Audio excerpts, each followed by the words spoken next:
थाने में जब्त की गई शराब बेच रहे पुलिसकर्मी, थानेदार समेत 3 पुलिसकर्मी बर्खास्त।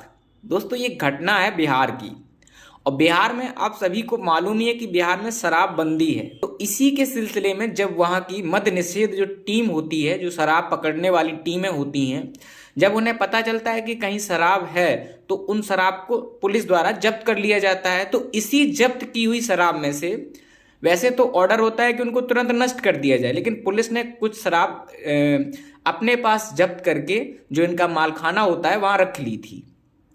और रखने के बाद पुलिसकर्मी करते क्या थे, उस शराब को बेच रहे थे। रंगे हाथों मद्य निषेध टीम ने उन पुलिसकर्मियों को पकड़ लिया है। ये घटना बिहार राज्य के वैशाली जनपद के थाना सराय की है। वहां के थानेदार एसआई विदुर कुमार, एएसआई मुनेश्वर कुमार और सिपाही सुरेश कुमार को बर्खास्त कर दिया गया है। यह जानकारी बहुत रेंज के आईजी पंकज कुमार ने दी है। जिज्ञासु दर्शक होने के नाते कि इन पुलिसकर्मियों को बर्खास्त किया गया है।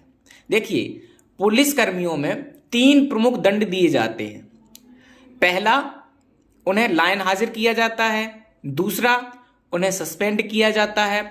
और तीसरा, उन्हें बर्खास्त किया जाता है। लाइन हाजिर का जो दंड है वो केवल पुलिस कर्मचारियों को ही दिया जाता है, जबकि बर्खास्त और सस्पेंड का जो दंड है वो किसी भी गवर्नमेंट कर्मचारी को दिया जाता है। तो लाइन हाजिर का मतलब होता है कि किसी भी पुलिस कर्मचारी को जिस भी चौकी या थाने में वर्तमान में वो कार्यरत है, तो उसे वहां से हटा करके जो पुलिस लाइन होती है, जहां पर रिजर्व पुलिस रहती है, वहां भेज दिया जाता है। और उसका कार्य होता है कि वह पुलिस ऑफिस में जाए, वहां बैठे और उसके खिलाफ इंक्वायरी और जांच की जाती है। ठीक है।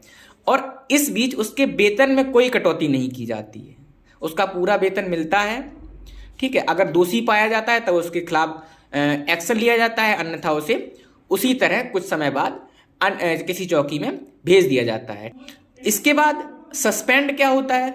सस्पेंड में दोस्तों ऐसा होता है कि उस पुलिस कर्मचारी को जिस भी वह थाने या चौकी में होता है वहां से हटाकर घर भेज दिया जाता है, या कुछ समय के लिए छुट्टी दे दी जाती है। और इस बीच उसके खिलाफ एक जांच बैठाई जाती है, और अगर उस जांच में वो दोषी पाया जाता है तो दंड दिया जाता है।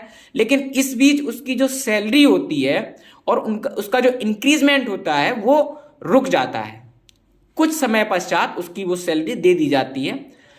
लेकिन बर्खास्त में ऐसा नहीं होता। बर्खास्त में उस पुलिस कर्मचारी को हमेशा के लिए अपनी उस पुलिस की ड्यूटी से हटा दिया जाता है, और वह आगे किसी भी सरकारी पद पर कार्य करने के लिए एलिजिबल नहीं बचता। ऐसा नहीं है कि अब वो पुलिस से हट गया है तो डॉक्टर बन जाए किसी गवर्नमेंट अस्पताल में, या टीचर बन जाए, ऐसा नहीं है। वो किसी भी गवर्नमेंट जॉब के लिए अब एलिजिबल नहीं होगा, बल्कि लाइन हाजिर और सस्पेंड में वो किसी भी अन्य गवर्नमेंट जॉब के लिए अप्लाई कर सकता है, उसके लिए एलिजिबल होता है। लेकिन बर्खास्त में ऐसा नहीं होता, और हमेशा के लिए अपनी नौकरी से हाथ धो बैठता है।